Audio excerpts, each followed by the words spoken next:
வாழிய செந்தமிழ் வாழ்க நற்றமிழர் வாழிய பாரத மணி திருநாடு தோழியர் அனைவருக்கும் வணக்கம். இந்த தடவை இந்த தை திருநாடல் தை நீராடல் அப்படிங்கிற தலைப்புல தான் என்னுடைய உரை அமைந்திருக்கு. தை நீராடல்ங்கிறது நம்மள எத்தனை பேருக்கு தெரியும் அப்படின்னு அப்படின்னு கேட்டா அது ஒரு புதிய செய்தியா கூட பலருக்கு அமையலாம். ஆனா இந்த தை நீராடல்ங்கிறது சங்க காலத்துல இருந்தே பண்டைய தமிழர்கள் கடைபிடித்து வந்திருக்காங்க. திருமணமான பெண்கள் குழந்தை பேற்றிற்காக, கன்னி பெண்கள் சிறந்த காதலன் கணவனை அடைய வேண்டும் என்பதற்காக மார்கழி மாதம் நிறைமதி நாள் முதல், அதாவது பௌர்ணமியிலிருந்து முழு நிலவு நாள்ல இருந்து தை மாதம் நிறைமதி நாள் வரை பாவை ஒன்றை செய்து பாவை நோன்பு என்ற விரதம் இருக்கிறாங்க. தை முழு நாளில், தை நிறைமதி நாளில் நீராடி மகிழ்ந்து அந்த விரதத்தை முடித்து நல்ல அறுசுவை உணவு சமைத்து உண்கின்றார்கள். இந்த ஒரு மாதமும், அதாவது நிறைமதி நாள் முதல் நிறைமதி நாள் வரை தை தை மாதம், அதாவது இல்லை, அதற்கு பெயர் தை நீராடல். இந்த ஒரு மாதமும் அருகி இருக்கிற சுனை இல்லைன்னா ஏதாவது பொய்கை இல்லைன்னா ஆறு அங்க நீராடி மகிழ்ந்திருக்கின்றனர். இதைத்தான் நம்ம எல்லாம் தை நீராடல் அப்படின்னு சொல்றோம். இதுக்கு இன்னொரு பெயர் மார்கழி நீராடல்னு வந்திருக்கு. அப்புறம் அம்பா ஆடல். அம்பானா அம்மா, பாவை அப்படிங்கிற பொருளும் எடுத்துக்கலாம். இந்த 12 மாதங்கள் இருக்கும்போது ஏன் நம்ம இந்த மார்கழி தை மட்டும் எடுத்துக்கிட்டோம் அப்படின்னு நம்ம ஆராய்ந்து பார்த்தால், நம்ம ஏற்கனவே நிறைய முறை நம்ம பேசி வந்ததுதான். தமிழர்கள் ஒரு ஆண்டை 6 பெரும்பொழுதுகளாக பிரிச்சுக்கிட்டோம். அதுல இந்த மார்கழி தைங்கிறது முன்பனி காலம், மாசி பங்குனி பின்பனி காலம். முன்பனி காலத்துக்கும் பின்பனி காலத்துக்கும் என்ன வேறுபாடு? முன்பனி காலத்துல பனி அதிகமா, அப்படியே பனி மூட்டம் அதிகமா இருக்கும். நம்மளுக்கு கொஞ்சம் தொலைவில் என்ன நடக்குன்னு கூட தெரியாத அளவு பனி மூடி இருக்கும். இது முன்பனி காலம். பின்பனி காலத்துல இந்த அளவு பனிமூட்டம் இருக்காது, ஆனா பனி இருக்கும். அதுதான் இதுக்குடைய வேறுபாடு. மேலும் நம்ம வானவியல் சாஸ்திரத்திலையும் வானவியல் அறிவிலையும் நம்ம சிறந்து விளங்கினோம் என்பதற்கு இந்த மார்கழி தையான இந்த 2 மாதங்களில் தான் உயிர்காற்று எனப்படும் ஆக்சிஜனோட அளவு காற்றுல பெருமா இருக்கும். அப்போ இந்த பெரும்பகுதி ஆக்சிஜன் நிறைய இருக்கிறதுனால இந்த மக்களுக்கு அதனுடைய உயிர் சக்தியும் கூடும்.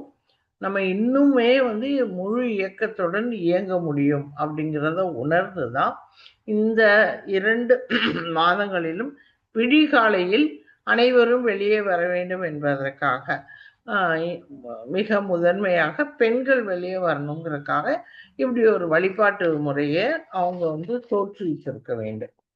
இந்த தை நீராடல் என்ற நிகழ்வை பத்தி சங்க இலக்கியங்கள்ல 10 பாட்டுல எந்த குறிப்புமே இல்லை. ஆனா 8 தொகையில இருக்கிற 8 நூல்களான நற்றிணை, குறுந்தொகை, ஐங்குறுநூறு, பயிற்றுப்பற்று, பரிபாடல், கலித்தொகை, அகம்புறம் 8லையுமே இதை பத்தி ஏதோ ஒரு குறிப்பு இருக்கு. தை நீராடல் அப்படிங்கிற சொல்லு பரிபாடல்ல இருக்கு.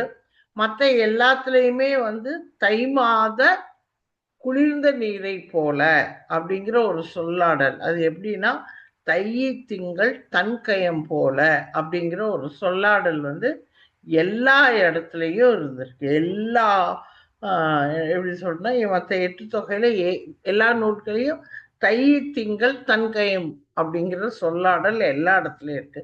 அப்போ தை மாதத்துல இந்த அதை என்ன சொல்றது, பொய்கை இல்லைன்னா சுனை இல்லைன்னா ஆறு எல்லாமே மிகுந்த குளிர்ந்த நீரை கொண்டு ஓடி இருக்கக்கூடும் அப்படிங்கிற உண்மை புலனாகிறது.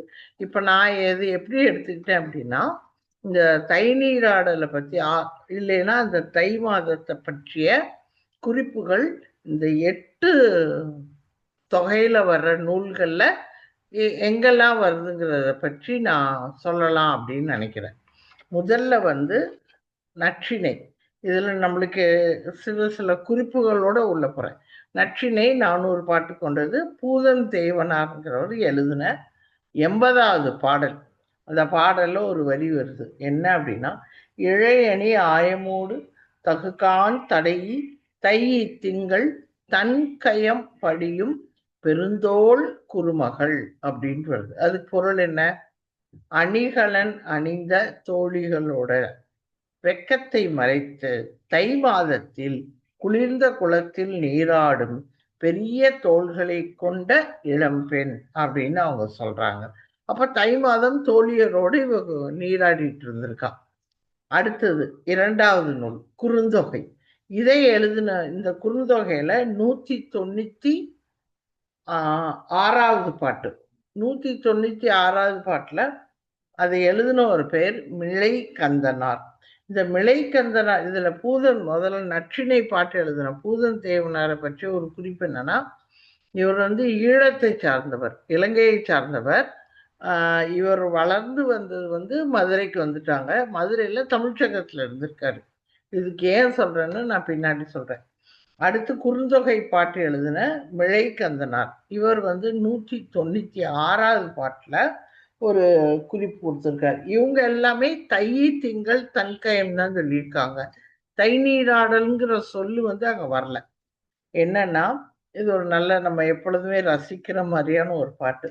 வேம்பின் பயங்காய் என் தோழி தரினே தேம்பூம் கட்டி என்று நீர் இனியே பாரி பரம்பில் பனிச்சுனை தென்னீர் தையி திங்கள் தண்ணீர் தரினும் வெய்ய உவர்க்கும் என்று நீர் ஐயாற்றால் அன்பின் பாலே அப்படின்னு சொல்றான். என்னன்னா, தலைவனை பார்த்து தோழி சொல்றா, நீ கல்யாணத்துக்கு முன்னாடி காதல் பண்ணிட்டு இருக்கும்போது வேம்பு காய கொடுத்தா கூட ஆகா கரும்பு போல இனிக்குதேன்னு வாங்கி சாப்பிட்ட. இப்ப திருமணமாகி பரத்தேர் வீட்டுக்கெல்லாம் போனதுக்கு அப்புறம் பாரியோட பரம்பு மலையில இருக்கிற அந்த சுனை தண்ணீர் எவ்வளவு ஒரு சுவையா இருக்கும். அதை கொடுத்தா கூட தண்ணி சூடா இருக்கு, உப்பா இருக்குன்னு சொல்ற, உன் காதல் மாறிடுச்சு பார்த்தியா அப்படின்னு அவ கோவத்தோட வருத்தத்தோடும் தோழி தலைவனை பார்த்து சொல்றான். இது ரெண்டாவது குறுந்தொகை பாட்டு. மூணாவது ஐங்குறுநூறு. இதுல ஓரம்போகியார் எழுதின 84வது பாட்டு. அதுலயும் இதேதான். நறுவி ஐம்பால் மகளிர் ஆடும் தை தன் கயம் போல பலர் படிந்து உண்ணும் நின் பரத்தை மார்பே அப்படின்ட்டு. இதுல நம்மளுக்கு நிறைய ஒரு இதெல்லாம் எனக்கு நினைவுக்கு வருது. ஐம்பால் என்ற சொல்லுக்கு நம்ம நிறைய பொருள் தேடி அலைஞ்சோம். என் ஞாபகம் இருக்கான்னு தெரியல. ஐம்பால் என்பது பின்னல்ல ஒரு வகை, 5 வகை எடுத்து பின்ற ஒரு வகை. அப்போ நல்ல மலர்ந்த மலரினை அணிந்த ஐம்பால் கூந்தல் அழகினை உடைய பெண்கள் நீராடும் தை மாத குளத்தினை போல. அதுக்கு பொருள் பாருங்க, அந்த குளத்துல எல்லாருமே நீராடுவாங்க இன்பமாக. அது மாதிரி உன் மார்பு பல பரத்தையர் இன்பமாக விளையாடும் இடமா இருக்கு அப்படின்னு தலைவனை பார்த்து அவ குறை சொல்றாளாம். உன் மார்பு அப்படி ஆயிடுச்சு, இந்த எல்லாரும் விளையாடுற நீர் மாதிரி உன் மார்பு அப்படி இருக்கு, எனக்கு நீ வேண்டாம் அப்படிங்கிற மாதிரி அவ கோச்சுக்கிற மாதிரி, ஊழல் பண்ற மாதிரி. இது ஐங்குறுநூறுல வர சொல். 4வது பதிற்று பாடல் பார்த்தீங்கன்னா, பதிற்று பாடல்னாலே சேரனை பற்றிய பாடல்கள், சேர மன்னர்களை. அதனால இந்த இடத்துல மட்டும் மாறுபடுறது என்னன்னா, தை மார்கழி இல்லாம மாசி வருது. மாசி மாசத்துல எப்படி அப்படின்னா, பகல் நீடு ஆகா திரவு பொழுது பெருகி, அதாவது பகல் நீளமா இருக்குமா, இரவு பகல் நீளமாகாத அந்த இரவு பெருகலா இருக்கிற மாசி நின்ற மாகூர் திங்கள் பனிச்சுரம் படரும் பான்மகன் உவப்பே. அதாவது மாசி மாச திங்கள் மாதம் தான் அந்த பனி படர்ந்து குளிர் அதிகமா இருக்கிற மாதம் அப்படின்னு இந்த பயிற்று பாடல்ல வருது. ஆனா தை வரல, இங்க மட்டும் மாசி வருது. அடுத்தது 5வது பாட்டான பரிபாடல் எடுத்துக்குவோம். பரிபாடல்ல நம்ம ஏற்கனவே அதை பற்றிய குறிப்புகள்லாம் நம்மளுக்கு தெரியுங்கிறதுனால சொல்றேன். பரிபாடல்ல 70 பாட்டுல நம்மளுக்கு 70 கிடைக்கல, 22 தான் கிடைச்சிருக்கு. அதுல வைகை ஆற்றை பத்தி 11வது பாடல். அதை எழுதினர் நல்லந்துவனார் அப்படிங்கிறவர் எழுதியிருக்காரு. இந்த நல்லந்துவனார் எழுதியிருக்கிறது நிறைய பாட்டு, அதாவது 140 அடிகள் இருக்கு. இதுல நிறைய அடிகள்ல தைநீராடல், தையின் கயம், தைநீராடல்ன்ற சொல் வர்றது பரிபாடல்ல மட்டும்தான். அதுக்கு 2 3 பாட்டு இருக்கு, 2 3 அடிகள் இருக்கு. அதாவது ஒரே பாட்டுல 2 3 அடிகள். நம்ம ஒண்ணு மட்டும் சொல்லலாம். அம்பா ஆடலின் ஆய்தொடி கண்ணியர் முனித்துறை முதல்வியர் முறைமை காட்ட பனிப்புலர் பாடி பரு மணல் அருவியின். அதாவது அழகிய வளையை அணிந்தோரான கன்னிப்பெண்கள் நீராடல் சடங்குகளை அறிந்த முதுபெண்டீர் நோன்பு பூண்டு எப்படி நோன்பு இருக்கணுங்கிற அந்த வழிமுறைகளை காட்ட அதன்படி முன்பணி கால விடியலில் பாடியபடியே அந்த அருவியில் நீராடினர். முன்பனி காலம்னாலே மார்கழி தை இல்லையா? அப்ப அங்க அது வந்துருச்சு. தை நீராடல்ங்கிற சொல் அடுத்த இன்னொரு அடிகள்ல இன்ன பண்பின் நின் தை நீராடல் மின் இழை நறுநுதல் மகள் மேம்பட்ட அப்படின்னு வருது. அதாவது இனிய பண்பினையும் இனிய இசையினையும் கொண்ட மக்களின் தை நீராடல் நிகழும் மாதத்தில் அப்படிங்கிறது. இது பரிபாடல்ல மட்டும்தான் அந்த தைநீராடல் அப்படிங்கிற அந்த தகுந்த சொல் வருது.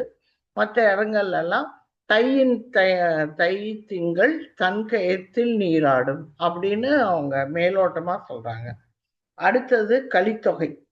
கலித்தொகையிலையும் தையில் நீராடிய அப்படிங்கிற ஒரு சொல்லாடல். இதற்கு இந்த பாட்டினுடைய பொருளை நம்ம பார்த்தோம்னா, காதலன் வந்து தலைவன் வந்து தலைவியை பார்த்து என்னை பார்த்து எல்லாரும் சிரிக்கிறாங்க, என்ன உன் காதலியோ மனைவியோ எப்படி உன்னை கல்யாணம் பண்ணிப்பாரா இல்லையா அப்படின்னு கேட்கும்போது அவனுக்கு வந்து கஷ்டமா இருக்கான். அதனால அவன் சொல்றான் தலைவிட்ட, நீயும் மற்ற பெண்கள் மாதிரி தைத்திங்கல்ல எனக்காக விரதம் இருப்பியா மாட்டியா அப்படின்னு அவன் கேட்குற மாதிரி ஒரு பாட்டு. அடுத்தது 7ஆம் நூல் அகநானூறு. அகநானூறுலையும் புறநானூறுலையும் என்ன வித்தியாசம்னா, இங்க வைகை ஆற்றில் நடந்த மாதிரி காமிக்கல, கிள்ளிவளவன் அங்க வேறொரு நாட்டுல நடந்த மாதிரி காமிக்கிறாங்க.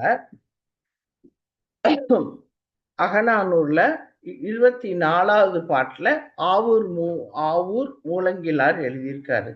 அங்க இருக்க சொல்லாடல் மட்டும் தையை நின்ற தன் பெயர் கடை நாள், அதாவது இந்த தை மாதம் குளிர் பொழியும் இந்த கடைசி நாளில் அப்படின்னு அவர் சொல்லியிருக்காரு. அடுத்தது புறநானூர்லையும் இதே மாதிரி தை திங்கள் தன் கயம் போல கொல குறைபடா கூளுடை வியல் நகர். இது வந்து வியல் நகர்ங்கிறது கிள்ளிவளவனுடைய நாடு. என்னன்னா தை மாதம் குளிர்ந்த அந்த ஆற்றுல எவ்வளோ நீர் நிறைந்து இருக்குமோ அது மாதிரி கொள்ள குறையாத விளைபொருட்கள் கொண்ட நாடு கிள்ளிவளவன் நாடுன்னு அந்த புறப்பாடல் அமைஞ்சிருக்கிற மாதிரி பண்றாங்க. இப்படி 8 தொகையிலையுமே குளிர்ந்த அந்த மாதத்துல வந்து பெண்கள் நீராடி மகிழ்ந்திருக்கின்றன அப்படிங்கிற ஒரு குறிப்பு பார்க்குறோம். இந்த குறிப்புல வந்து நான் புரிஞ்சுக்கிட்டது என்னன்னா, இந்த தை நீராடல்ங்கிற பழக்கம் வந்து மதுரையை சுற்றி இருக்க ஊர்கள்ல தான் முதல்ல வந்திருக்கணும். அதுக்கப்புறம் தான் தமிழகத்தில் இருக்கிற மற்ற ஊர்கள்ல போயிருக்கணும்ட்டு. ஏன் அப்படின்னு பார்த்தீங்கன்னா, இதுல இருக்க புலவர்கள் எல்லாமே மதுரை சார்ந்தவர்களா இருந்திருக்காங்க. அவங்க எல்லாம் சில இடத்துலலாம் வையைங்கிற வரிகளே வந்திருக்கு. இன்னும் தெளிவா நம்ம ஒரு உதாரணம் கொடுக்கிறதா இருந்தோம்னா, அந்த தை நீராடல் மார்கழி நீராடல் சொல்றோம்ல, எப்படி அது இப்போ நம்ம கிட்ட நினைவுல இருக்குன்னா, ஆண்டாள் திருப்பாவை மூலதான் இன்னும் நம்ம நினைவுல வச்சிருக்கோம். ஸ்ரீவில்லிபுத்தூர் தான் அவங்க பிறந்து வளர்ந்த ஊரு. பார்த்தீங்கன்னா ஸ்ரீவில்லிபுத்தூர் பக்கத்துல ஒரு அம்மா கஜம்னு ஒரு ஆறு போகுதான்.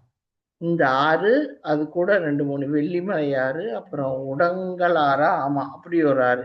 இது எல்லாம் சேர்ந்துதான் மதுரையில வைகை ஆறா போய் கடைசியில ராமநாதபுரம் கிட்ட சிவகங்கை கிட்ட கடல்ல கிடக்குது அப்படின்ட்டு. அப்போ இந்த ஆசிரியர்கள் எல்லாமே அந்த மதுரையை சுற்றி இருக்க பகுதிகளில் வாழ்ந்து அங்க இருக்கிற அந்த பழக்கத்தை தமது நூல்ல அவங்க குறிப்பாக கொடுத்திருக்கிறார்கள்ங்கிறது நம்மளுக்கு புரிய வருது.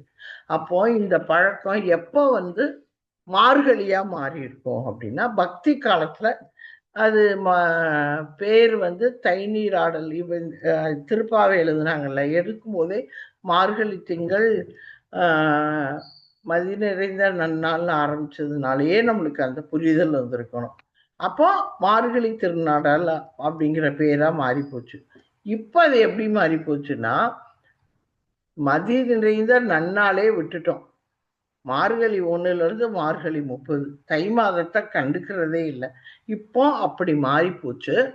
சரி, எது எப்படியான்னு இருந்தா கூட இனிமேலாவது நம்ம பக்திங்கிறதுக்காகவோ இல்லை சிறந்த கணவனை அப்படிங்கிற அந்த அடிப்படைகளில் இல்லாம இயற்கை நம்மளுக்கு அளித்திருக்க மிகப்பெரிய கொடை இந்த குளிர்காலம் அப்படிங்கிறத நம்ம உணர்ந்து இனி வரும் காலங்கள்ல அந்த மார்கழி தை அந்த முழு நிலவு அன்னைக்கு பக்கத்துல இருக்க ஏதேனும் ஒரு சுனை, அருவி, பொய்கை, ஆறு எங்கேயாவது குளித்து தோழியருடன், அதுதான் ரொம்ப முக்கியங்க, தோழியருடன் நீராடி மகிழ்வோம் என கூறி வாய்ப்பு தந்த தோழியருக்கு நன்றி கூறி விடைபெறுகிறேன். நன்றி.